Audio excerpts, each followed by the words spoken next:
Okay, Chair, when you're ready, we're now streaming live. If you'd like to start the meeting, thank you.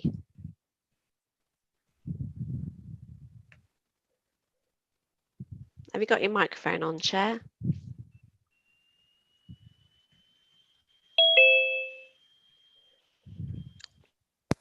Can you hear me now? Oh, we can, thank you. Yeah. Sorry, I've got a stupid little button that I pressed with my knee by mistake. Right. Good morning and welcome to Sidmouth and East Beach BMP Advisory Group virtual meeting on the 30th of June 2022. I'm your chair, Councillor Jeff Young. I would like to welcome everyone watching this meeting via live streaming.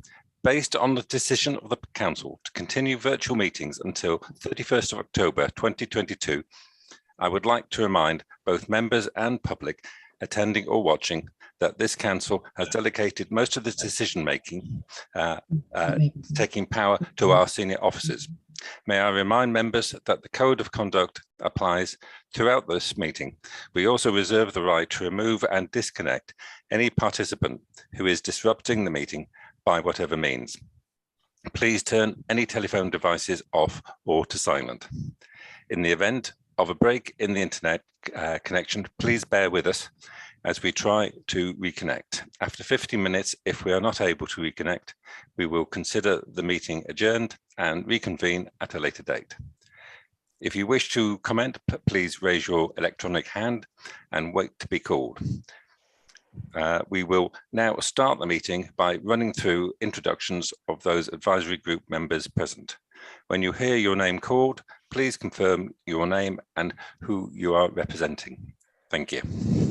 Okay, thanks, Chair. Let's start with you, Councillor Young. Yeah, I'm a portfolio holder for Coast, Country and Environment at East Devon District Council, and I have been chair of this committee for, I think it's going into its fourth year, isn't it? It is. Thank you, Chair. I'll move on to Councillor Cathy Gardner. Hi, Councillor Cathy Gardner. I represent Sidmouth Town on East Devon District Council. Thank you. Councillor Rickson, please. Climate Action portfolio holder and also represent Sidmouth both at Sid Ford on the District Council and on the Town Council as a Town Councillor as well, please. Thank you very much. I see we have Councillor Ian Barlow on the call this morning, please. Yes, Ian Barlow from Sidmouth Town Council. Thank you, Ian. And Chris Lockyer, please. Yeah, Chris Lockyer from Sidmouth Town Council. Thank you. Paul Grew. Good morning, Paul. Good morning. Morning, Debbie. Paul Grew of the Cliff Road Action Group. Thank you. And Richard Ely. Good morning, Richard. Good morning, everybody. Richard Ely from Sidmouth Chamber of Commerce. Thank you. And Mary Walden Hill. Good morning, Mary. Good morning. I'm here from the Vision Group for Sidmouth. Thank you very much. Ed Harrison. Good morning to you, Ed. Good morning. I hope you can hear me. I have internet problems this morning. Sidmouth Association Chairman. Thank you, Ed. We can hear you. Thanks for joining us. I also have Robin Goodman with us this morning. Good morning, Robin. Morning. I'm the new boy, I think. Yeah, I'm here to represent Sidmouth Surf Lifesaving Club and less formally Sidmouth Surfers and Swimmers. Thank you, Robin. Thanks for joining us. So I also have Officer Wise, John Golding. Good morning, John. Morning all. I'm the strategic lead for Housing, Health and Environment at East Devon District Council. Thanks. Andrew Hancock, please. Morning. Good morning, everyone. Andrew Hancock, Service Lead for Street Scene at East Devon. Thanks, Andrew. Martin Davies. Good morning, Martin. Yeah, morning. Martin Davis, Environmental Agency Coastal Advisor. Thanks, Martin. And Tom Buxton-Smith, of course. Yeah, hi there, Tom Buxton-Smith, Engineering Projects Manager. Thanks, Tom. So I think that is everyone on the call this morning, Chair. If you'd like to continue, thank you. Tony's Tony, waving. I missed Tony. How could I have forgotten Tony? Tony Birch. Good morning, Tony.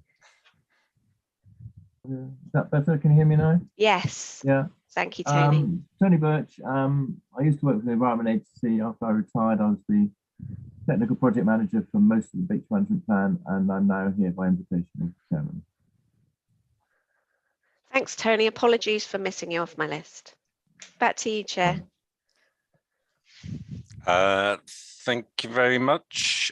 Are there any apologies? So yes, Chair, I've got apologies from Councillor Bickley, Councillor Loudon and Councillor Stuart Hughes couldn't make it today. Sam Scriven from the Jurassic Coast is on sabbatical, so he couldn't make it either, but that's the only apologies that I've had notification of, Chair. Thank you. Thank you very much. So if anyone wishes to raise an issue with the minutes from the previous meeting, can you please raise your electronic hand? How do I do that? Right, do you want to go, ask a question then, Tony? There it is, got it. I think I figured it out now. Right, okay. In the minutes of the last meeting, you kindly reproduced the statement that I made at the beginning, in which I urged Natural England to clarify their involvement with this project and how they want to engage with the advisory group and the community, because they were members of the advisory group from the very beginning, but they've not turned up to many of the last meetings, and they've not sent their apologies. And I note today they haven't sent their apologies either. So I'd just like to know, have they clarified how they want to engage with this project, and more importantly, engage with the advisory group and the community?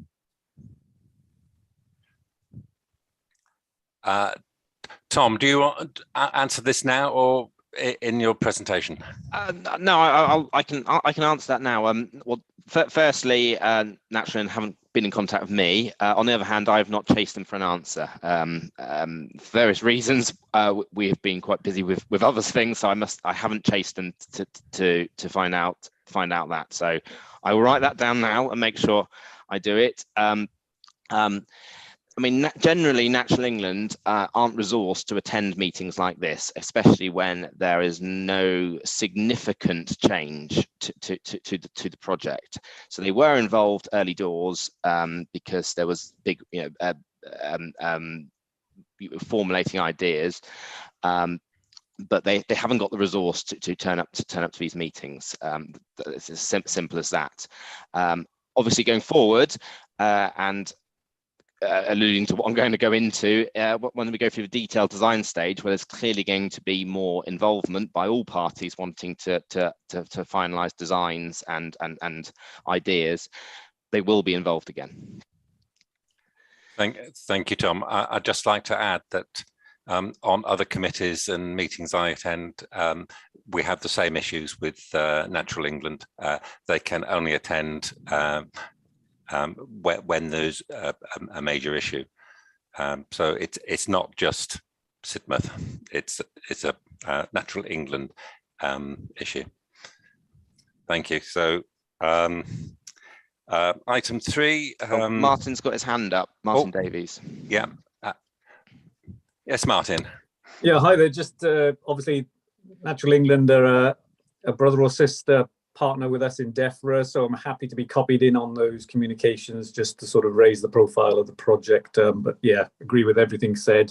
They only really engage on specific applications rather than meetings, but we can do what we can in the background to sort of get their feedback where they can. Thank you, Martin. Tony, is that another hand? Or yeah, if I may just I fully understand what's being said, but I think that's never been communicated to us before by Natural England. I mean, they haven't resigned from the steering group, and they are an important member of it. And there have been quite a lot of things discussed that do involve their input. And as you can see from the position statement now, many of those things could have been discussed prior to that position statement, had they been involved and so on and so forth. So I think, yeah, I understand they are tight for resources, but their involvement of late has been, well, certainly the last 2/3 of the project has been pretty minimal, and they've never sent apologies. So I think maybe we could rationalise all of that and get that cleared up. Okay, I will after this meeting, I will email them and ask well, for a statement at the very minimum. But yeah, to see if we can explain better than I can their attendance at these meetings. And sorry, Chair, I don't want to go on about this, but to say they haven't got time when they then went through the video of it to then criticise it does make a little bit of a joke of the situation. I agree. Yeah. Hopefully, Tom will get a suitable reply from Natural England. But Rich Dealey?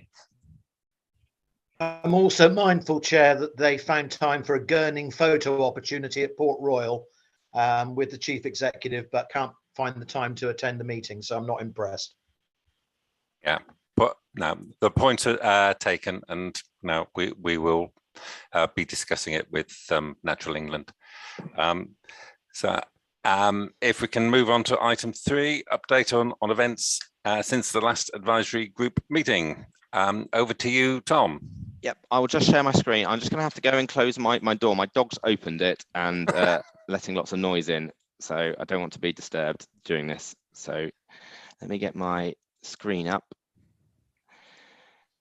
and I will quickly run away from the once it's up.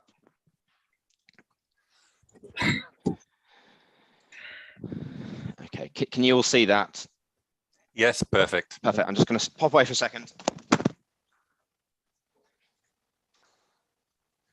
Down, Fido, down. I do say never work with children or animals. The children are out the house, but the dog isn't. So. Right. First of all, I wanted to give everyone an update on what's happened. Appreciate the steering group meeting, an advisory group meeting is a lot later in the year than anticipated. We have sent various updates out with a lot more detail than I want to go into unless there's questions today. But for those that haven't received them, I just wanted to run through the updates since before Christmas, really. So, as you know, we found general consensus to progress on what we call the hybrid option, which was essentially bits from the preferred option as it was, but with an additional breakwater to essentially reduce the need for a splash wall raising, at least in the short term, behind it, but also keep more beach on the beach, reducing ongoing maintenance costs. So we set the consultants to work to develop the OBC, and essentially, well, sort of over Christmas, as you know, the world began to change again. We thought we had enough change with the pandemic, but there's been several changes. So as part of that, we held a risk workshop with contractors and designers. So we invited them to Sidmouth, and we walked around and gave them the opportunity to basically price up the option, but also look at the risks, which are a considerable amount. So they started to raise that construction costs are not what they were in 2021. In some cases, 50% more, probably averaging sort of 20% more in places. So that they highlighted that as in terms of material costs, but also identified several trickier working conditions for Sidmouth itself, such as anticipation that works would go on 24/7, whereas in reality that might not be possible, especially during summer season. So there's plenty of additional things raised. This meant that we weren't able to submit the outline business case as anticipated, because essentially the project budget went up due to increased costs, but also the risk budget increased. So we were left with essentially another funding deficit as being communicated. If I go to the next slide, I just want to give you an idea that essentially construction costs jumped from 9 million to 12 million, with the risk budget increasing quite significantly to 5.5 million. As it stands today, our funding eligibility is around £14.5 million. So that's the maximum that we can draw on from the Environment Agency's DEFRA funds and also the local contributions. The project cost estimate at the moment is £19 million, which means a £4.5 million project deficit. There is some updated guidance from the Environment Agency, which I believe, I've done a high level calculation and believe that would reduce the deficit down by £1 million. So we're looking at sort of the £3.5, £4 million deficit now in a project, but a significant deficit. Also, I've got a list of items which have increased. Obviously, as myself as a member of the public, I know very much my electricity bill has increased dramatically. Diesel's increased dramatically, and doing the family shop has also increased. So I'm hoping this isn't too much of a surprise to find that actually construction has increased. The big one is red diesel, which through legislation is now, I think as of April, cannot be used on construction sites. So therefore there's about a 50% increase. And that was before we were at sort of £2 a litre for diesel in the first place. There's also various issues with staff availability because of a smaller labour pool and people moving jobs to higher paid positions and contractors not being able to staff as well as anticipated, so have to allow that for risk. Energy costs had a dramatic increase prior to Ukraine war, and they're increasing again. There's also more difficulty bringing in specialist equipment hire from Europe. Before, it was very easy to bring it across with very little paperwork, etc. Whereas now there's more forms and money involved in getting equipment over. So it's not quite as we haven't quite got as easy access to as many bits of specialist equipment. So this is, for example, a dredger or barges, etc., to build the structures. There's also importing materials into the UK is more difficult than it was, and we've also got ongoing COVID sickness, which is still affecting the workforce. The risk budget has increased because it's had to allow for further material and staff increases. So again, contractors can only price what they can price today, but they are wary of if they were going to build this in, say, 12 months' time, there's going to be considerable risk involved. So they have priced for that risk, not knowing how much the material, how much material and staff are going to be. They've also raised concerns about working and accessing at East Beach, and this is damage to the cliffs,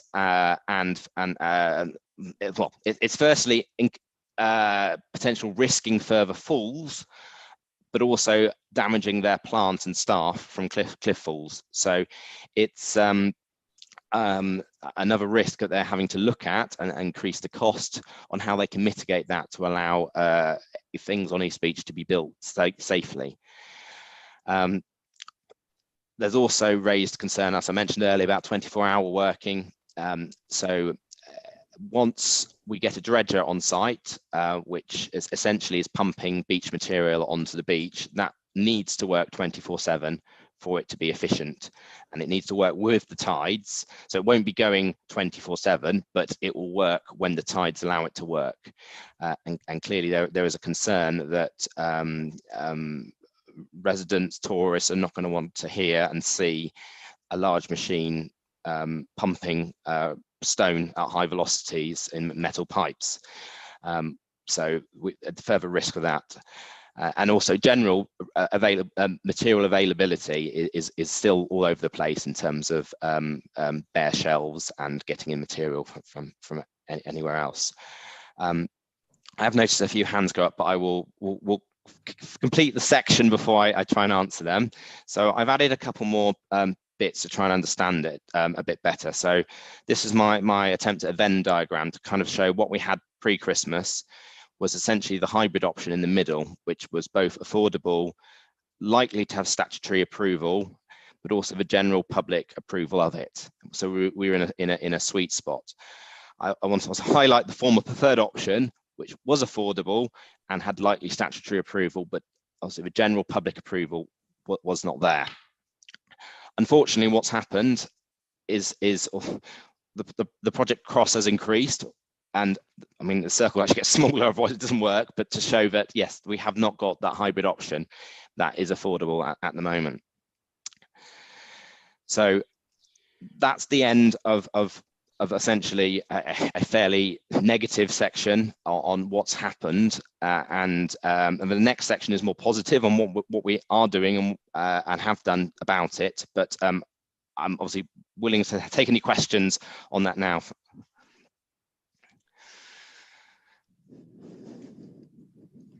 Okay. Yeah, Kathy has got her hand up. Yes, if you can go first, thank you. Thank you.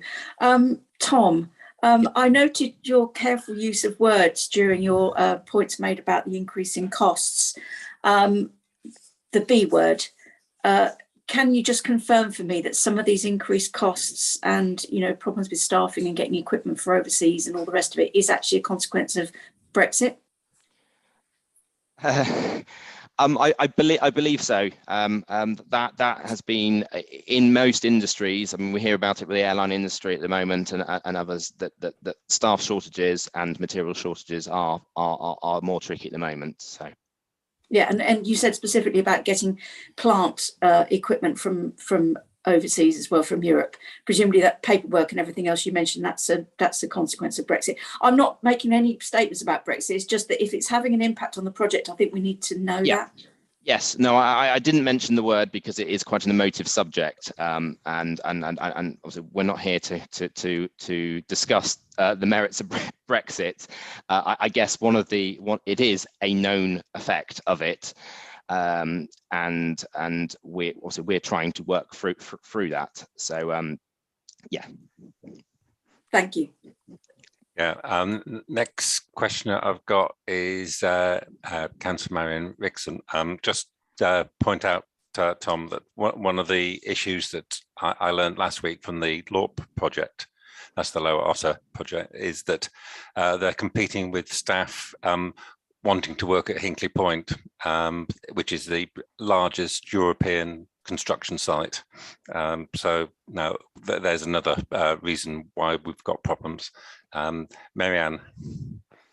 Well, I'd just like to lob this in the pot. There's something on Apple News today from The Independent, which is criticising the increasing forecourt prices because apparently the wholesale price has dropped, but this is not being passed on.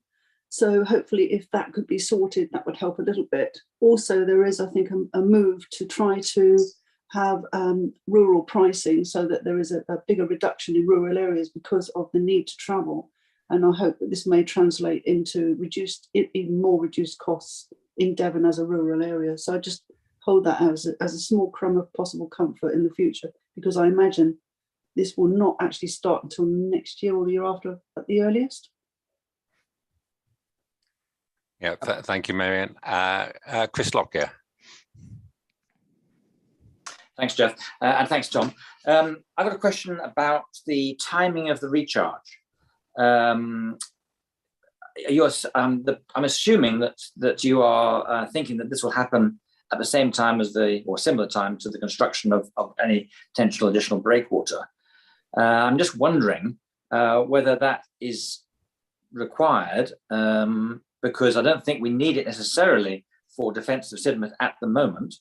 And the evidence from the other breakwaters is that actually it does cause aggregation of material, so you may get natural processes to actually recharge the beach to some extent. You may still have to do something, but why not wait until it actually you see what the natural processes give you, and then do the recharge. Yep. Thank you, Chris. That's a good point. Tom, do you want to answer that one? Yeah, I was just going to say, I mean, that kind of goes on to the next section on things we're looking at to go forward, and why possibly we can't suggest that at the moment, but as part of the detailed design stage, is something very much we want to look into in delaying recharge or whatever it is, reducing it to reduce the budget, but also to see if it's actually needed going forward. But I will go into that a bit more detail when we get to a later section. Thank you. Thank you, Tom. Mary, please. I was just wondering why the concern about cliff falls has become greater and protecting people from it, because we know that the cliff falls have been happening all the time. So I don't see why this is something new. That's a good point. And I think the reason is because a contractor that's priced it previously hadn't actually been to site. So we had invited the contractor. We walked, obviously not very far on East Beach, but at least enough to see it and see the access. And they raised this as a big concern. And I think that's the difference of looking at photographs and maps compared to actually being on site. So the risk budget meeting was invaluable. It's given us so much more insight to it. But yes, it is unfortunate that it hadn't previously been envisaged before that meeting. Thank you, Tom. Tony Birch.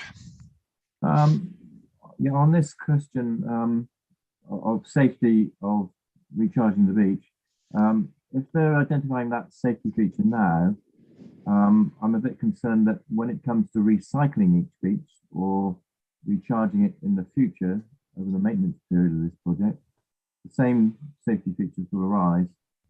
So how are we actually going to recycle the beach if there's concern about the safety of recharging it in the first place?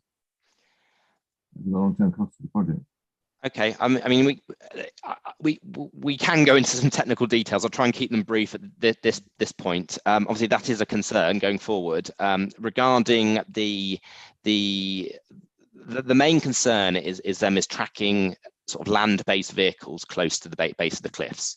So they feel it would be comfortable for them to place beach material on there from the sea and let nature do its course. So they won't be able to give it a sort of uniform profile on day one. It might be a heap of beach material, of which obviously nature will move it around. Regarding a super groin, again, that's a risk closer to the cliffs, but obviously that sticks out to sea, and so a lot of it can be built away from the cliffs. So it's more to do with the management of getting plant on and off the beach. So rather than driving it around at low tide, it might be a case of landing it, working and taking it off, which is just more risky, more expensive. So yeah. Thank you. Okay, and I can't see more hands up. I did just want to pick up one point that was mentioned regarding the costing. At the moment, we know energy prices are sky high.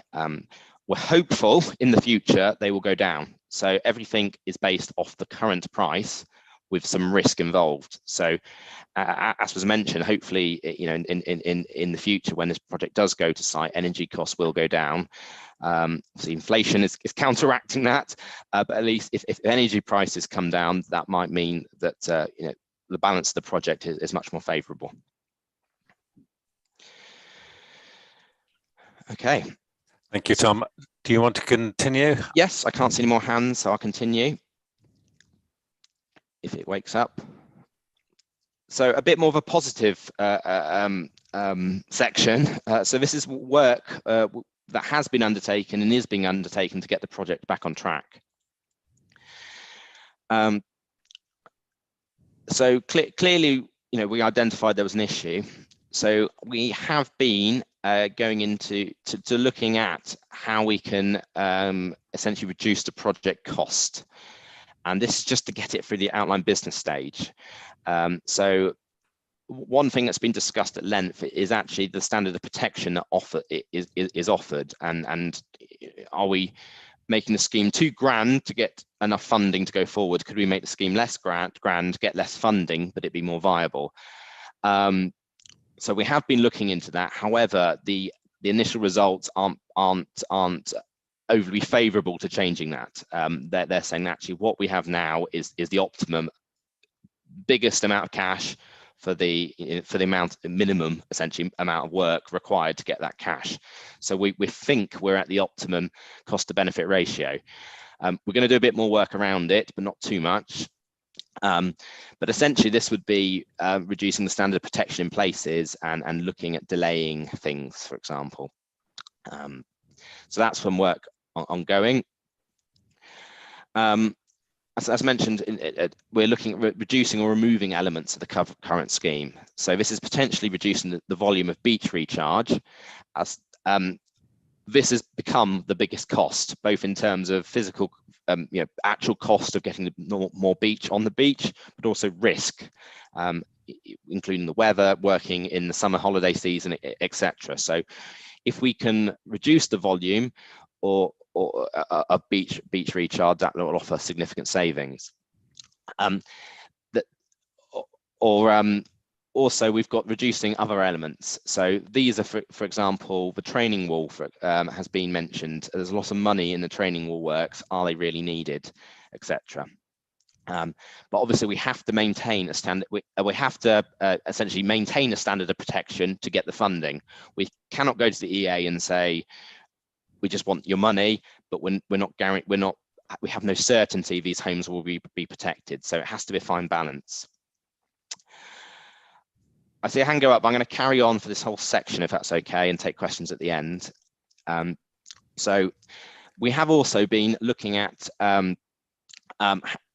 this isn't an isolated problem, and I should have mentioned it earlier. Obviously, in our minds, we're working on the projects we're working, and it feels doom and gloom, but this is actually a national problem. I've been on multiple calls with the Environment Agency, but also local authorities on the coast, part of the SIGSOG group, and they all identified, I raised it as an item, and they all identified projects in their area are essentially falling over financially now. The issue is that the government has a target of homes protected, and it's not going to be able to deliver them with the current arrangement. So that's an ongoing problem, which we hope we solved. We have tried to raise this as high as possible. So we've met with Simon Jupp MP, and he has raised this with DEFRA and the Treasury. I've got permission to share the letter he sent and letter back, so that will come out with the post-meeting to you all. I only just got permission yesterday, so that will go out to show what is being done. Raising the projects, highlighting the issues for this project, but also, as mentioned earlier, the Environment Agency has released some interim guidance. It's helpful and essentially means that we can increase the benefits with inflation, which isn't surprising, but in reality, it's not a game changer. It's not reducing the deficit significantly. And so, given the overall national issue with delivering projects, because the funding rules haven't kept up with inflation, we feel there will have to be a change in funding rules. Not now, and probably not for a while, because there's lots going on in the world, but when this becomes an apparent problem that projects cannot go ahead, there will have to be a change in the rules. This is not too dissimilar from what we found back in early 2020 when the government updated its spending calculator, and suddenly we had a viable project for nothing. So we're hopeful that will happen, but we can't guarantee it. So we can't build that into any future plan. We just hope that will come our way. So that leads me on to my sort of better slide, as we will, and that is we're looking at other ways to fill this funding gap. And the funding gap is big because of the increase in construction, but also increase in project risk. So East Devon District Council have suggested that they could fill the current funding gap, but with a few caveats. So essentially, the risk budget being in excess of £5 million, if the risk budget is not utilised, East Devon would seek to have the money returned. to it. First of all, normally this would be shared between the people contributing, especially the Environment Agency being the largest contributor. We've got the provisional go-ahead for this approach from the Environment Agency. But also the next caveat is if the government funding calculator changes, as it has done, we would seek to sort of rerun that, and any benefit sort of further eligibility drawn from it, we would seek to reduce East Devon's contributions. So this approach would need cabinet approval, which is likely to be September, but we're keen to push forward with this as an option. So essentially the project for the outline business case is fully funded, which means we can progress. That's the bottom line. But with the following caveats and the hope that the risk will decrease, but also the further funding will be forthcoming once it's recognised and understood how nationwide this sorry, muddle my words, how widespread this problem is nationwide. I've seen lots of hands go up, so I'm going to start taking questions. I have got one more slide, but I will take some questions now. Tony was the first one, but if that's okay. Yeah, okay. Yeah, it's just that on the recharging costs, Tom. I mentioned it in our other group meeting the other month or so, but just for the benefit of the advisory group, my recollection is that the total volume of shingle on the main beach has not diminished very much since the scheme was built in 1995, 96, or where it was. And therefore, if that is redistributed, there may be sufficient material there to build the design beach without having to import any for the main beach. There would, of course, need to be some for East Beach, but that's a potential cost saving, which I thought you might like to pass on to the rest of the advisory group. Yeah, that has been considered, and I think that will be in the detailed design stage to look at it. At the moment, and I guess my next slide kind of goes into it a bit more, is that we have to present a good business case to the Environment Agency, and we need to do it soon so that the project can progress. We know there's plenty of unknowns which will be picked up in the detailed design stage. That is a very good solution to saving a significant amount of money, is reducing the beach recharge, and potentially a smaller machine doing less work 24/7 at East Beach could be done, bringing in new material. So that along with other things will be picked up in the detailed design stage. So what we don't have now is the modelling and everything else to prove it will work. So we have to put in what we have. Well, I'd say prove the modelling. The modelling gives a good indication it will work. We have to use the current modelling, which I know some people are unhappy about, but we have to use it at this stage to get us through this funding window. And then as part of a detailed design stage, we can look at it again and look at these major cost savings and have it written into a contract with a newly appointed consultant that this will be part of their works. It will be timetabled in, priced, and it will be efficient working, rather than, unfortunately, what we're doing now is essentially standing the consultant down while we work out a problem, getting them to work again, then standing them down, and it's a very inefficient way of time and money going forward. Whereas delivering a whole package to a consultant for the detailed design stage, including modelling and looking at solutions like this, which is going into a later slide, is going to be the way forward. No, I just wanted to make the point that I'm optimistic that there will be enough material on the main beach to reshape it, and you may not need it. And I'm quite optimistic about that, but I'll pass that on to the others. We'll wait and see when the sums are done on volume. Yeah. Okay. Next questioner in Barlow, please. Thank you, Tom. Thank you very much. Very thorough as usual, and very interesting. Can you just say we can't afford this project at the moment, as you pointed out. If we weren't part of the Jurassic Coast, I presume we would have enough money to do this. And it's only because of the position that we are within the World Heritage Site that we can't afford this on the present budget. Tom, do you want to answer that? Well, it's a difficult question. I'm just trying to think. So obviously this is complete assumptions rather than actually suggesting this is the way forward.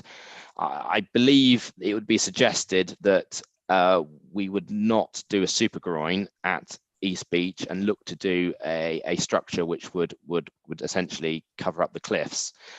That would mean that structure is likely to cost a similar amount to the super groin.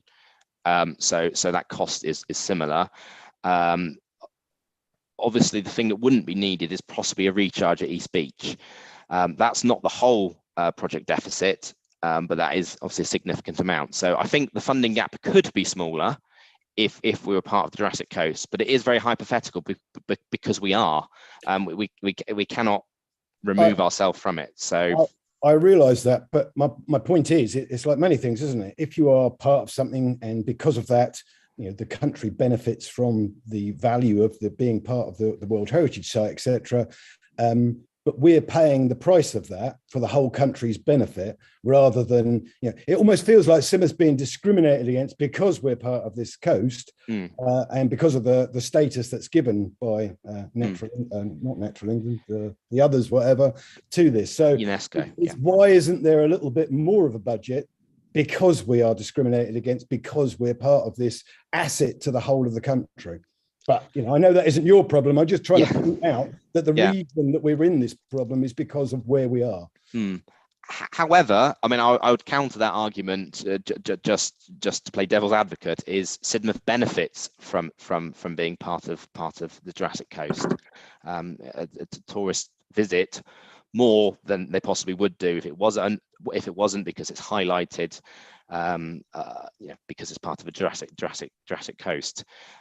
So locally, and I guess even without the designation, people visit Sidmouth because it's a nice place. So Sidmouth benefits compared to, let's just say Clumpton.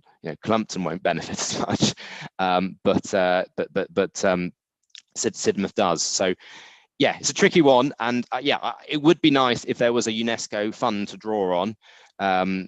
To say, yes, we're helping preserve the World Heritage Site, but I don't believe there is one. Cheers. Thank you for that, Ian. That's a good point. Now, I think we've got to bear in mind that we are the guardian of the Jurassic Coast, and we have to look after it. It's the only natural World Heritage Site in this country, and we should be proud of it and do everything we can to preserve it. There's a couple of points I've just like to just point out. Now, it's a shame that the funding from DEFRA is not adjusted for inflation.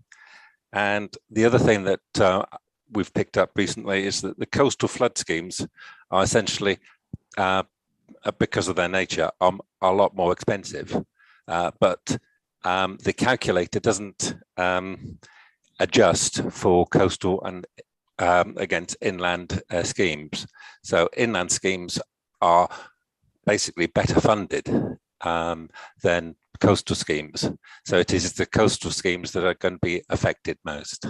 Next questioner is Chris Lockyer. Yes, thanks, Jeff. Tom, I've got two questions. One is, what is the current assumption around the duration of the recharge? I'm slightly concerned. I know you've acknowledged the issue that we're a tourist town. I just would like to get some sort of quantitative number as to how long this racket would go on for, of the rock being redistributed around the beach. That's a very good question. I don't have it to hand. I don't know if my screen's frozen. Can you hear me? Yeah, I can. So I've lost my screen. It's come back now. I would be guessing, I want to say 4 weeks, but I would have to guess. I would be able to find out and get back to you. It's probably the safest option. It will be hidden away somewhere. Hopefully it may actually be less than that for reasons that Tony's mentioned and other things that we've said. I'm just slightly concerned with complaints of noise and ringing in my ears, literally, around other things that are noisy around Sidmouth at the moment. My second question is really about the timing. I seem to remember a conversation a while ago that the pot of money that the EA have earmarked for us will not be earmarked for us indefinitely. And they may well redistribute that money if we don't go forward. So do you know what our deadline is with regard to submitting to the OBC to the Environment Agency? I don't off the top of my head, and Martin might have a better idea of the 6-year plan, and I can't remember where it starts and finishes. If it's still the 6-year plan of funding, and yes, it just means that if the project goes beyond that, it risks, if that's next year 6-year plan is the overall funding budget is smaller, it does mean that yes, the project may not be funded. But I might need to defer to Martin, but if not, I will get back to you on that when it becomes a risk. Okay, thank you. Yeah, it isn't a time-limited funding pot. It's a case-by-case business case approval. So it's when the business case is submitted and the funding profile is agreed. But don't think of it as a funding pot that's sort of going to be taken away. It's a case-by-case business case approval. So if this business case goes forward this year, it'll be looked at this year. If it goes forward next year, it'll be looked at that next year. What changes is the guidance and support associated with the Treasury rules and around how we access government grant, and that's variable depending on all the risks, as Tom's described. But no, don't think of it as a time-limited thing. It's just the value of the business case as it comes in based on the rules to allocate government money. So think of it that way. I wouldn't add that as a risk, I would say. No, thanks, Martin. I obviously I misunderstood that, but and so obviously the time deadline is obviously we want to do it as soon as we can, but there's no hard line. Yeah. No, the important thing is that as and when we know the funding profile for drawing down different pots of cash as and when they're approved, that's accurate. That's what challenges us all. Yeah. Okay. Thank you, Martin and Chris, for that one. Cathy Gardner, please. Thank you. I have a couple of questions around the suggestion that EDDC could fill the funding gap. Firstly, and I don't know whether it's Tom or Jeff's going to answer this question, can you give me a very short answer as to whether you think that is going to end up being the answer, that other funding opportunities just simply aren't going to materialise, certainly not within a reasonable time frame, therefore EDDC is going to be the answer, yes or no? Shall I answer that one? I think we've got to grasp the task now and say we will cover the cost, but not close the door on any further funding that might come in, and also in the hope that costs might come down through the detailed design stage. So there's a massive amount of unknowns still, but I think we've got to grasp the nettle now and say, look, we've for the sake of Sidmouth, for the sake of East Devon, we have got to now go forward with this plan. If we have to borrow the money from government to do it in the end, that will be the solution. But hopefully, in between times, the calculator might change, the government might come forward with more funding, etc., etc. But I think we've got to grasp the nettle now and say we've got to go forward with it. Full stop. Okay, I'll take that. Sorry, I'll take that as a yes, because I have the sense that the answer to this problem is going to be EDDC. That takes me on to kind of related issues. I assume that Simon Davey is fully aware and supportive of this proposal. Yeah. He's aware of it, and he hasn't said no. Okay, that's fine. Okay, let me carry on. But as an accountant, he obviously worries about money. Yeah, of course. But we're sitting in the middle. Yeah, that sort of moves on to the point that's on the slide, is that this approach will need cabinet approval, and I appreciate that won't be until a September cabinet, probably, as you've got it on the slide. Now, obviously, cabinet, I would hope that cabinet would approve this, given that obviously, Jeff, you're a member of cabinet, and so are other Sidmouth members. But it would still, that decision would still need sign off by full council when the cabinet minutes go through. I would hope that we would have cross-party support, and obviously, we have an administration where we would expect to have a majority at a meeting. But do you have a sense of wider support for this idea, or is it too soon to say? I feel that we have got support from specifically the Sidmouth councillors, but from what I've spoken to all the cabinet now, and they understand that we have to go forward with this, and I think the time is now. We've pondered for such a long time on this one that we have. Now, as I say, we need to grasp the nettle now and move it forward. And now, if if everything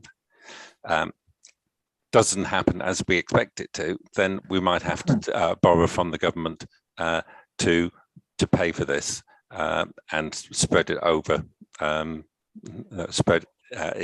It's borrowing over 30 years at a very good rate. But it does mean that we're being helped for this. But there are a lot. No, there's still a lot of unknowns. Yeah, thank you. I really appreciate all the unknowns and absolutely uncertainty, but also we're all well aware that this project is approaching the age of the Jurassic Coast, and that we really, really need to try and move forward and get something resolved. And it would, I think, be a courageous but really appreciated step if EDDC was able to just step in a time of absolute desperation, because we just need a resolution. So, I mean, absolutely, I would support it, but I obviously appreciate the concerns that someone like Simon Davey will have about doing it, but I think the alternative is not great. So thank you. Okay, no problem. Tom, do you want to come in on that?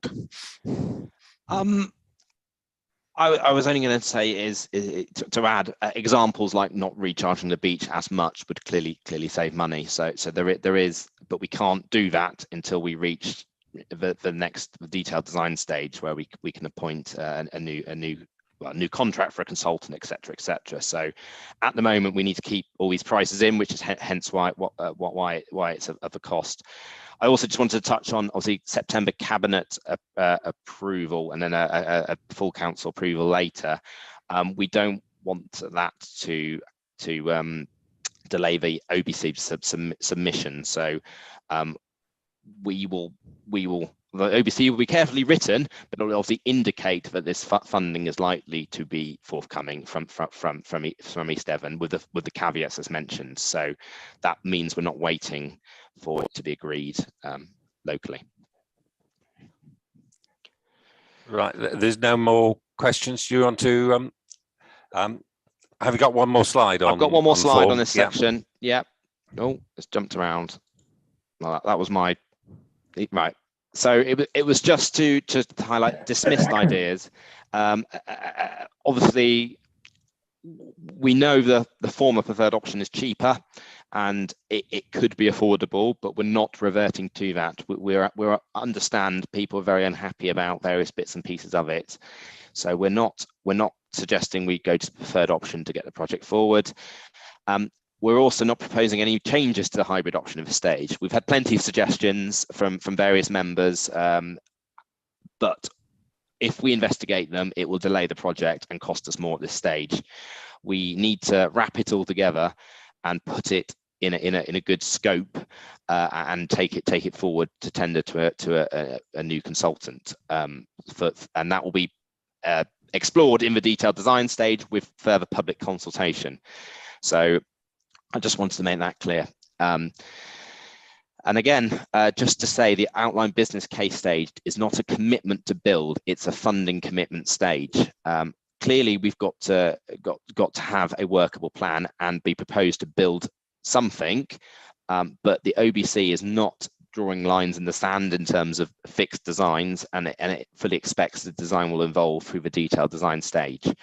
And it's just making that clear. It's a necessity to get through the OBC to allow us to access further funding and do additional modelling, additional consultation, and move the project forward. And then my slide I added was just to basically show what the additional EDDC funding was doing. It's inflating the money, well, it should be project budget really, that has increased. So it's an additional volume in that, and then we're back able to offer the hybrid option going forward. Okay, I'll move on to section 5 unless I've got any questions on those two. Now, if we continue on to 5, thank you, Tom. Yep. I've just noticed an error in my slides. Apologies. I think that one's crept in then. It shouldn't have. I mean, it's not irrelevant, but it shouldn't be. Yeah, I will skip over that one. Revised preferred option proposal. So I've spoken to consultants and they believe, essentially I've given them the go ahead now to start work on the OBC in anticipation. That this is finalising it, so they believe they'll get it to the Environment Agency at the end of August. There will be a delay while it's with the NPAS team with the Environment Agency, but obviously hoping approval will be during autumn.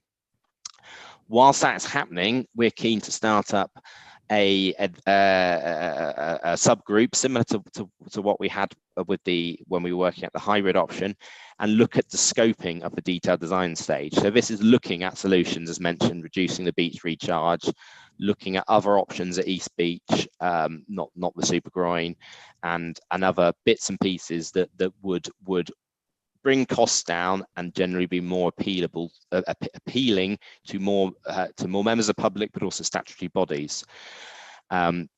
So we'd going forward from that, that would feed into a detailed design scope, and we'd seek to tender the consultant over and award the contract in 2023 for them to do some work, do the works essentially the best part of a year, given the amount of detailed design, public consultation, and the planning process, which we mustn't forget is going to be quite significant. It's a significant change to Sidmouth and its outlook.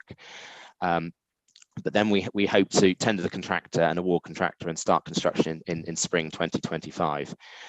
Potentially this could be brought forward for East Beach if a similar solution to the super groin is going to be the end solution.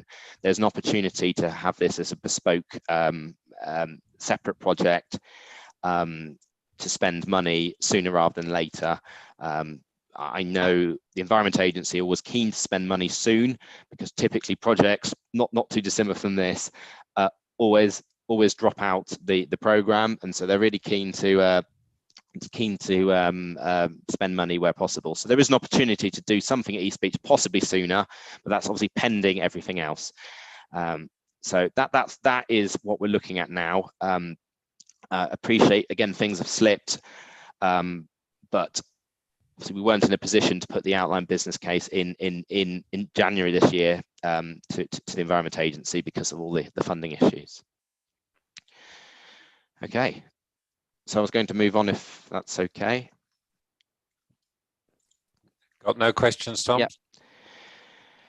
So as part, I just wanted to obviously touch on the updated joint statement. So you should have all received it in the pack before the meeting, and I was just going to give a brief introduction to it. It's not. I mean, we have had a previous joint statement, which was mostly led by Natural England, but that I think it was 2016. I can't quite remember, but clearly people think that document is outdated, and it was time to have an updated one. There was also it's the natural England element is very matter of fact with not a lot of so this was from the previous statement, whereas we were keen to include why the Jurassic Coast is important, not just it is. So the Jurassic Coast team worked on explaining lots of different information, such as the strata and actually fossils that have come out the cliffs, and I put it in the document. So I found this really interesting because I did not fully understand why it was important, other than it is important before reading it.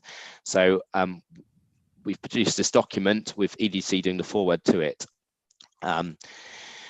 It does confirm the position on the hybrid option, but also it highlights the desire to other options to be investigated. So a betterment of the designated site. So clearly they have concerns, and we're aware of being a risk of the super groin, 120 meter groin on the designated site. They still have concerns about. I believe if that is the option put forward, within the funding constraints, that would still be acceptable to them. However, we need to investigate, are there any other options that could do the same job but better? And I believe there's people within this group which also share that opinion for the 120 meter long groin. With this joint statement, we're hoping to publish this on the East Devon website and point people to it. So when we get questions from the public, it will point us at this document, and hopefully they'll be able to answer their own questions by reading this quite thorough document on the designation itself. Thank you. That's the end of my slides for this. I noticed Mary's put a hand up, so I'll take a question from her. Yeah, I gave a preliminary read through of the joint statement last night and did some background reading. And at first glance, there are some contradictions in there and some language which isn't very accessible. Would it be possible for us to work through it in detail before it gets published, please? That's a good question. Because it's Natural England's and Jurassic Coast team's statement, I will have to ask them to see if they'd be prepared for that. Sam from the Jurassic Coast team is on secondment until September, so it'd probably need to wait until then before it is reopened. But I do agree with you, if this is going to be a public document, then perhaps the accessibility needs to be looked at. So, but it isn't just that. Yeah, it's that in some cases, Natural England says they don't want to stop erosion, and then later, in Sam's bit, it says, if we do this, it will stop erosion, when Natural England has said that it won't. So we need to make sure they're not contradicting each other. Yeah, if that's the case, and perhaps, certainly, if anyone else wants to, but if you could highlight that to me, and I believe the term going forward should be it slows erosion, and Natural England are happy for erosion to be slowed, not stopped. But it's all about slowing erosion down. So yes, there needs to be some consistency through it as well. So perhaps, yeah, as long as they are factual corrections such as that, I think they would be willing to hear that before it's published. Yeah, Tom, if you bear in mind that this was published on the agenda, Yeah. So it is in the Yes. public domain Yes. now. Yeah. But maybe we should wait until we can get some clarity on these points that Mary's coming up with. Yeah. I must say that how I read it was that we were slow erosion on the East Cliffs. Next questioner I've got is Tony Birch. Thank you. I don't know how instrumental you were, Tom, in getting this statement, but it's extremely good to see that Natural England and JCT have clarified the criteria as to why the coast is important. I find it extremely useful. So thanks to them and thanks to you for getting it from them as well. On the question of slowing erosion, before I move on to my other points, it's slowing erosion relative to what? It's the critical question, because when we started this project way back, the second objective was to reduce the rate of erosion to an agreed historic rate. That was removed because it was felt that couldn't be quantified what an agreed historic rate was. So, and this is going to be something I think that's going to come up time and again. What is an acceptable rate of erosion? What is the natural rate of erosion? What is an acceptable reduction in the rate of erosion? And this is something I think, although it may be semantics, I think we've got to be aware that it might become critical later on when there's a debate about whether or not the beach is slowing the erosion too much or not for Natural England's liking. So I think that somehow or another, we've got to try and bottom about that sooner rather than later, because it may come back to bite us later on if Natural England say, well, you've slowed the erosion too much, it's not natural. And I think in that context, we've got to bear in mind that it's very arguable that the rate of erosion in each beach may have increased as a result of the as a result of terminal erosion. So actually, it is not. It may be that currently it is not natural because of the impact of the hard works to the west of the River Sid, and therefore slowing it may be bringing it back to a natural rate, whatever that may be. So I think it's something we've got to try and address, as I say, sooner rather than later, because we don't want it to come back and bite us at the last minute, say at the planning application stage or something, and then we're rushing around trying to quantify it. So that's my point on that. The second point is that I think their section on section C on their views on the hybrid option is extremely useful, and I've looked at it relative to the letter they wrote back last year, which raised 4 risks, that letter did, and I think those have again appeared in this statement. They confirm what they said last year, but all in a different way. And there are 4 project risks that I think we need to think about and maybe need to address. And the first is that Natural England were disappointed that the increase in funding had not been used to try and remove the need for drawing on East Beach. And that maybe we shouldn't be spending, and the possibility was we shouldn't be spending money on the splash wall. We should spend the additional money on, say, removing the drawing off East Beach or something. So I think that's, and I think you're aware of that risk. The second risk is that World Heritage Coast that said in their last statement, if it's determined that a terminal groin will be required as part of the preferred option, in addition to breakwaters, we would wish to revise our advice on whether or not a groin is acceptable on East Beach. So I think, again, we need to bottom that out if we can. As a background to that, Natural England said that they agreed to a groin on East Beach as a compromise solution because of the funding. They agreed to it at the BMP stage, I think it was. I've asked for evidence of that because I think it's very important, because if they only agree to it on that basis, then of course it does give them the opportunity to change their position. But I think we need to know if they are changing their position on it, because as I remember it, they did not agree to it as a compromise. So I think we need to, and they are using that statement to base their future thinking on it, or their position on it now. So I think we need clarity as to at what stage they did agree to it as a compromise, and what, is that in the minutes of the meeting or something? I think we do need clarity on that, just for transparency. The third risk is they've set out the level of assessment they need to assess the impact of whatever we decide upon on their interests, which is great. They're talking about modelling, which we know about, and I think that they set out the criteria as well, which I think are really, really useful. But what we don't know is how those criteria will be measured and what the thresholds are for them to agree or object to a proposal. We've got no indication of what we've got to aim for. We've got no level of what the thresholds are. We don't know. And if we don't know that before we start doing the modelling and spending a lot of money on the modelling, we're shooting at an invisible target.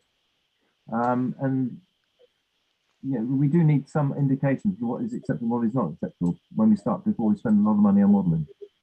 And my final point is that, well, the final risk, as I see it, is that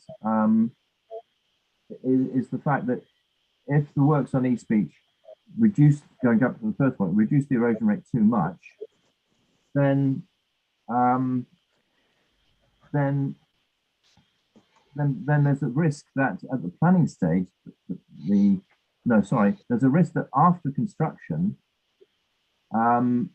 if it's shown, if the scheme is working better than expected, or it is reducing the erosion rate, then English Nature may step in and say, well, you can't recycle the beach, because a management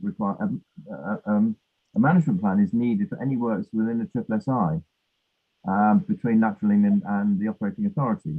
And they could say, well, we're not going to allow you to recycle the beach because it's reducing the erosion rate too much. And there we're back into this argument of, well, okay, what is too much vis-a-vis the erosion rate? So I think I'm really flagging these as things that I can see as tripping spots later on in the process that I think would be better to address sooner, much rather than later. Thank you, Tony, for that. Now, a couple of points. Erosion is from the top as well as the bottom of the cliff. Erosion from water ingress from the top. And we also need to bear in mind that Pennington Point has now been identified as giving protection to the town of Sidmouth from easterly storms. So Pennington Point is now almost a requirement to be kept almost in its existing place. So now there's a load of questions on East Beach and how it will protect. But the next questioner. Can I just go back on? Yes, Tom, Tony. It's always been understood that the works on East Beach, one of the main drivers is the fact that it's preventing outflanking. That was the reason given in the shoreline management plan, and that was the prime driver. One of the benefits of doing that is that it also protects the houses of East Beach as well. But the primary reason was to reduce the risk of outflanking. So it's not a new thing at all. It's something that you know on. Well, secondly, the erosion rate from the top of the cliff is top-down erosion, but eventually that will stabilise when the top of the cliff reaches its angle of repose, and the houses are so far back that they won't be at risk when it reaches the angle of repose, I don't think. But the main thing is erosion from bottom up. Yeah. The top-down erosion is a minor compared with the bottom-up erosion. It's the bottom-up erosion that keeps the cycle going and makes the cliffs move backwards, backwards, backwards. Yeah. Thank you for that, Tony. John Golding. Thank you, Jeff. More of a, I suppose, an observation than question. I found the report really informative, and it taught me a lot about the processes. I was just slightly alarmed when I went down to page 32, where it seemed to be that a series of conditions are being set for us to achieve, and some of those conditions might be quite hard to achieve or very expensive to achieve. And I'm just concerned that it started to read to me almost like preparation for a planning appeal. So I think it would be useful to draw out their position a bit more as best we can, and perhaps it will be an iterative process that as we do start to develop a detailed design, that we consult with them quite carefully on that, because I suspect they won't commit any more until we have done that piece of work. But just as they just slightly alarmed that they seem to be setting conditions for us that might be really difficult to meet. Thank you. Yes, thank you, John, for that. I agree totally with that, John, and that's a reflection of what I was saying earlier about the 4 risks, in particular risk 4. Robin Goodman, please. Yes, thanks, Jeff. Just wanted something on clarification on, really. Tom mentioned that there could be potentially early works done on East Beach, so the project could be effectively split for that work to be undertaken. But he also mentions there's alternatives to the work that's going to, alternatives to the super groin, I guess. I get the feeling that the super groin isn't a popular option, particularly with what I'm hearing about what Natural England think. So could you just clarify what those alternatives might be? And is this just as a result, I mean, at some point the super groin would have been the best engineering solution. So what really has changed with that from an engineering point of view? That's not my dog. Tom, do you want to come in on that? If you can control the dog? It's not my dog either. Oh. No, I've been unmuted now. There we go. No, that wasn't my dog. So I think I got muted because sorry. Yes. The super groin, in my mind, is a good engineering solution. As in, it will create, keep, and hold a large beach on the west side of it, in front of the homes of Cliff Road, therefore slowing the rate of erosion.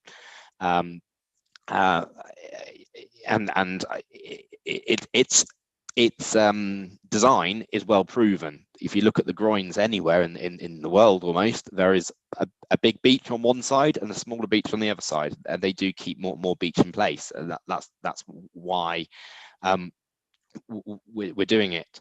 Well, why it's the option on the table. And again, because, and I didn't know this, but one of the reasons for putting its position where it is, and I've learned from the joint position statement, is actually that is beyond the important strata of rock, so they're not obscuring that. So it has been thought about, and it has been looked at, and from an engineering perspective, I believe that is a very good solution. See, Natural England and Jurassic Coast team still don't want a structure, although maybe not physically abutting the cliffs, are certainly very close to it. So that's why they would like something else. I know other people have concerns about its look from, if you look east out of Sidmouth, but also safety issues, etc. So I can understand the concerns, and I think they're very valid. Hence why there is a desire to look at something else if there is an opportunity and it will have a similar benefit. The other options are on the table at the moment. Are potentially a offshore island similar to the 2 we have already, which everyone can see work well for holding a beach behind them, and obviously wouldn't be abutting to the cliffs. However, the cost of that may be prohibitive. Or also, there's potentially an option of a kind of an offset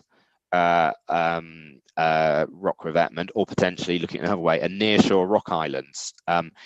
However, this hasn't really been approached to Natural England at this stage in any sort of conversation, but it's something that should be included in the detailed design stage to say, is there a better way of reducing the erosion on East Beach, not creating concerns with residents due to safety, look, etc., but also keeping a Natural England Jurassic Coast team as happy as possible with us needing to do something there. But that will come out, it will need to be in the detailed design stage. At the moment, we just have to keep it as it is to get it through the OBC. Has that answered your question? Thank you. Yeah. What about the project split? Being able to split the project into two? How does that work? That's a possibility. So obviously we know the risk to East Beach and the homes above is a different kind of risk to homes being flooded in Sidmouth. That every year that goes by, there is less cliff. Their gardens are less. So getting in something sooner is a benefit. But it's clearly got to be a solution which is workable and is possible. The super groin fulfills that in terms of believe it to be workable but there could be a better options over there. So it's a careful balance. If we wanted to do that, I'm sure we could advance that section of the work. But if it's going to change the option, that would essentially be part of the bigger, detailed design stage. Thank you, Tom, for that. Now, my view has always been that we need to kick off on East Beach, if at all possible. Next questioner, Chris Lockyer. Thanks, Jeff. My question really relates to page 30 and the RAG rating that they put there, because where we've got the hybrid option, which we're trying to progress, which is the groin with the replenished beach, they've actually marked it red on setting. I'm not quite sure the significance of that in terms of whether they would agree to it or not. They've obviously marked the breakwater option, which was Tom was just talking about, as amber. But just thinking about it, the stratigraphy of that particular piece of beach, they've explained the importance of it, but actually the stratigraphy is the stratigraphy wherever actually the cliffs are. So that doesn't really make much difference. It's the paleontological record that I think is what they're trying to access, which is why they want some degree of erosion to take place so that fossils can be found as and when the cliff does recede. So the setting itself doesn't seem to me to be that unique. Because in fact it's part of a long beat, a long section of the Jurassic Coast. It's really that fossil record is the key thing that I think they are focusing upon, and that appears to be marked as sort of amber, maybe red. So do you know what the significance of this sort of red setting point is? No, I'd have to ask that question. Sorry, I can't give you an answer now. No. It's difficult, and I'm no geologist, so I'm or paleontologist, so I'm reading it as a bit of a layman, but I'm just trying to interpret what they've got there. Yeah, I think the setting might be its visual impact. But that doesn't seem to be particularly unique. It's there are plenty of things along that coast which would look similar. What is unique, as I understand it, is actually the particular age of the rocks at that point, which actually gives access to a particular set of fossils. Yeah, thank you for Chris. I did wonder what setting actually means. So no, I think we've all got different interpretations. We need to go back to Natural England and get their explanation on that. Next questioner is Richard Ely. Thank you, Chair. Yes, I think the prioritisation of East Beach, which is where our main problem exists, is an interesting idea, and so I think that is a welcome thought. My guess is it probably won't be the super groin now, but I again welcome looking at the different options that are available to us. I also think that the joint statement is very welcome indeed. I think it's certainly helped me, and I think it's helped the process that we've got that document.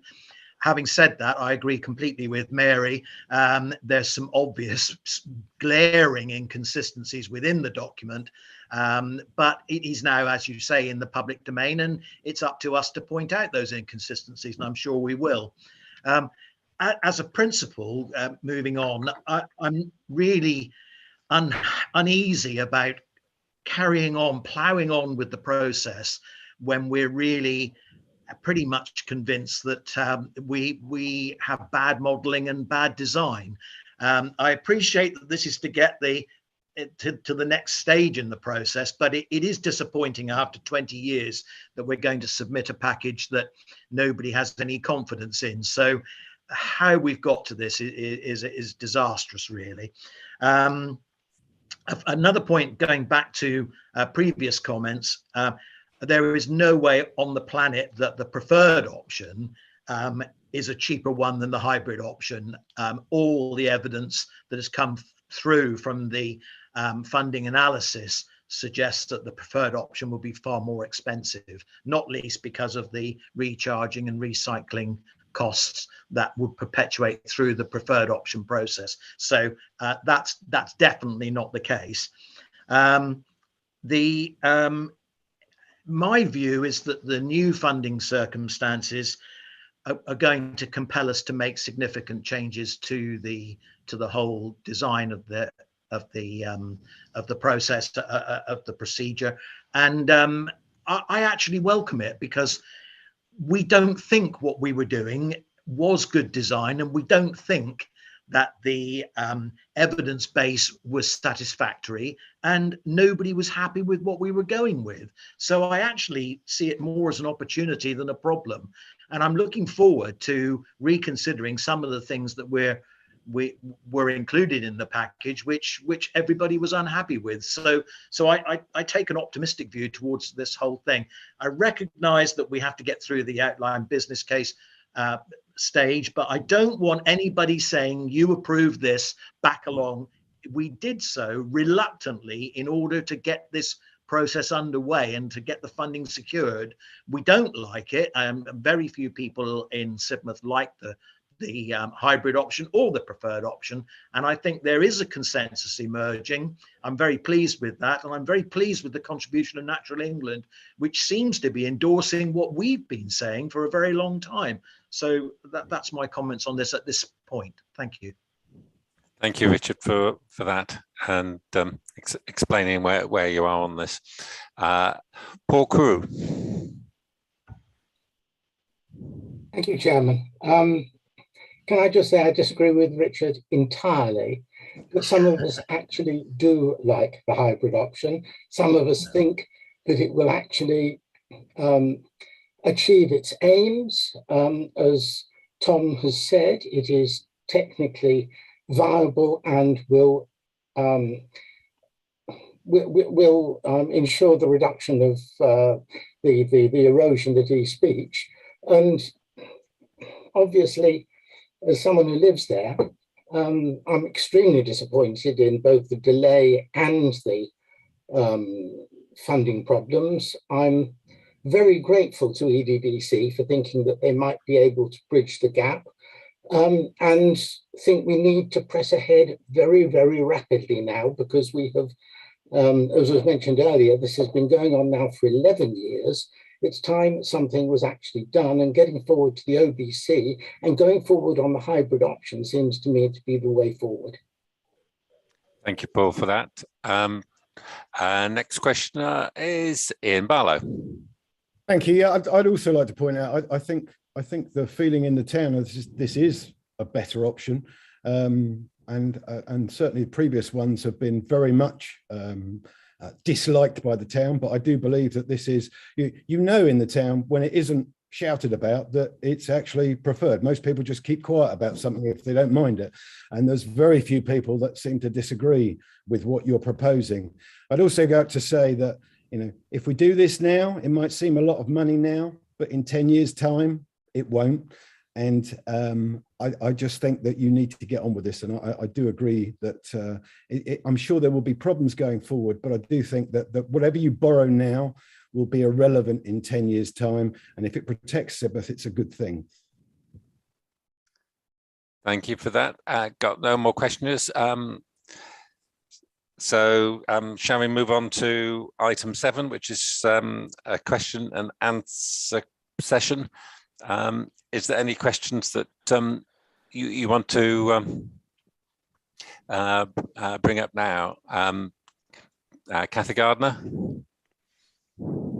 Thank you, Chair. One thing I want to raise, just as a general point while I have the chance, is communication of the outcome of this meeting to the public.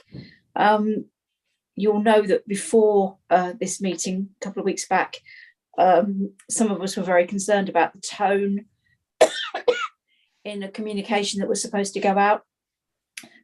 I've been really pleased this morning at where we've got to. I think to actually be able to see a point where we're going to be submitting the outline business case is brilliant, allowing us to actually move forward. And the fact that I'm hopeful that EDDC will be able to back up the funding to allow this to go ahead is also absolutely brilliant. And if we're going to put out a press release, which I'm sure we absolutely will, I would like it to be circulated to members of this group before it goes to a wider audience. We need to be as positive as possible about this project. There's been so much bad news over the years, and people are just tired of hearing excuse after excuse. We know now that the budget increases are completely out of our control. And I think this 50% increase in fuel costs has to be stressed. We all know the price of fuel goes up. But when you put it in 50% increase for fuel of a project of this scale, it's mind-blowing. And also, you know, the consequences of Brexit, the consequences of leaving the EU. Don't use the B word, just say consequences of leaving the EU. Outside our control, but they are having an impact on the project. We just have to face up to that. But the positives of this are huge. We want to move ahead and submit our business case, and we want to start work as soon as possible. So I think we should make the positives about timing, because the timing looks pretty good on the schedule that Tom showed. But I really do think we should look at it as a group to make sure that we're all happy, and not get bogged down in too much technical stuff in the statement. This is a statement for the press, for the public. Let's put out the good news as much as we possibly can. Thank you. Thank you, Kathy, for that. I've got in big words on my notepad, press release. So we're thinking along the same lines. Robin Goodman. Thank you. Thanks, Chair. It's a question for Tom again, and it's going back to earlier in the presentation. I was curious to know how many beach recharges have actually been undertaken regarding the original early 90s scheme, compared to how many beach recharges were actually planned for. I'd just be really curious to know if we've undertaken that as many times as we thought we might have to. Tom, do you want to answer that one? I see some smiley faces from some Sidmouth residents. Yes, I mean, I'm going to struggle to answer it because I'm going to say I'm the newbie here. I only started it in 2019, and we certainly haven't done it since I started. I understand we might have done it once, but I would have to check. One big thing, which, well, it's actually a small thing, but it's a regular thing that I'm desperately trying to reinstate, is that previously, prior to various regulations, the Environment Agency used to desilt or dredge the River Sid at Sid Ford. And they used to take that material and put it on the beach, which meant there was a new supply to the beach every year, a new supply. Not huge, 100 tons, 200 tons, but a supply. Unfortunately, firstly, due to the waste permitting regulations, and then lastly, the MMO, there was too much paperwork. So it was easier just to get it carted away and put somewhere else. So I think there's a missing link. And so I'm working on getting that reinstated. So annually we can have a small, but natural recharge. You know, it's material that would have come down the Sid anyway, into the beach. Yeah, I don't know for certain how many times we've recharged it, large scale, certainly. My predecessor has, and I've got images showing a lorry putting some on the beach, but again, I'm not sure the scale. I've just had a message come through saying it was done twice. there we go. Sorry, can I just ask how many times it was envisaged we'd have to recharge the beach when the original design was done for the breakwaters? I don't have information to hand at the moment, sorry. I could probably look into it. Yeah. Next question is Tony Birch. You're on silent. Press the microphone, Tony.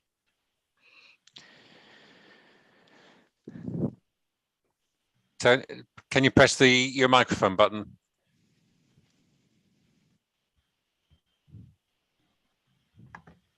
No. Right, got it. You're there. Yeah, I got it there. Okay. Right, I can answer this question for you. It's only been recycled once, to my knowledge, and that was after the big floods 2014, big storms 2014. The government gave a grant for most coastal authorities to beef up their beaches, so that's when it was done with that government emergency grant. The original requirement for recycling for the 1995 scheme was that there were a set of trigger levels were set for the beach, trigger levels and trigger volumes that would initiate recycling. So the original design profile was a 10-meter wide beach that's a meter below the prom, with a 1 in 7 side slope to the seabed, and then trigger levels were set if it dropped below that profile to a certain amount that would need recycling, and also if the total volume of the beach dropped below a certain volume, then it would need to be recharged. Those trigger levels are in the beach management plans of 1994, 95, whatever it is, all the previous BMP. We need to know what trigger levels the new consultants would advise for recycling. That will come out of the more detailed design, but we definitely do need trigger levels and trigger volumes to initiate recycling. And that will give us an indication of long-term costs, but also it will be useful for the local authorities knowing when they need to do it. And it would also be useful to get those agreed with Natural England as well, as I said, mentioned earlier. Thank you, Tony. Yeah, that can all be picked up in the detailed design stage. We have had it as an option to look at now, but it's going to cost us 6 months of time and several tens of thousands of pounds, which is better spent as part of a larger package in the detailed design stage. I totally agree. Mary. Yeah, I'd like to ask where we are as far as the project board is concerned, because every time we have one of these meetings, we say we're going to put the project board in, and it never seems to happen. Have we got there yet? Tom, do you want to take that one? Yes, we are. I guess formalising a project board. We had a meeting involving members of the project board a while back to highlight the risks before we could decide what to do. But we do need to formalise one to make decisions and go forward. So it's something we'll have to do going forward. But unfortunately, we've been quite busy. With many things, not just Sidmouth, but also, essentially the financial situation has taken a lot of time trying to resolve it. So setting out the project board again, I mean, we had one previously, but it's just checking all the, everything's correct and in place as per the not the regulations, but you know what I'm getting at, is in place. So I think one to take away, and yeah, hopefully it will be formalised by the next meeting. And will we be told who's part of it? We'll get a list of members and what they're doing, please. Yeah, absolutely. Sorry, can I just interject? I just wanted to remind everyone that at a previous steering group meeting, when we reviewed the terms of reference, we did look at and minute membership for the project board. So that has gone out on previous minutes. I don't remember that, Andrew. The project board, the steering group, yes. Advisory board, advisory group, yeah, but not project board. Well, I'll dig those out, and we can perhaps circulate those at the end of the meeting with the minute. I remember it being an item a while back, and I suggesting members, which essentially groups that are contributing funds into the project would have places on the project board. So, but yeah, it was definitely an agenda item, and obviously the minute should follow from it. Thank you. But I thought that was just a very informal talk around about how it might go, and that nothing was set in stone. Yes, I believe that's correct, and I think we just need to set it in stone in terms of reference, etc., etc. I haven't got all the details with me now, but it is something we need to get sorted going forward. I've got no more questioners. Item 8, any other business?